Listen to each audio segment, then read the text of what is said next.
আমাদের প্রশ্ন করেন একটু দেই। আচ্ছা, এই যে আজকের উচ্ছেদ অভিযান, এটা আসলে মানে মানে কিসের আগে?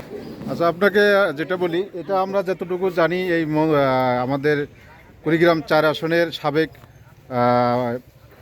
এই প্রতিমন্ত্রী জাকির হোসেনের কিনা সম্পদ। আমরা এটা জানতে পারছি যে সে এই ওসিয়ত নামে এক মালিকের কাছ থেকে সে ক্রয় করছে। তো তার জমি বা তার ঘর উচ্ছেদ করছেন কেন আপনি?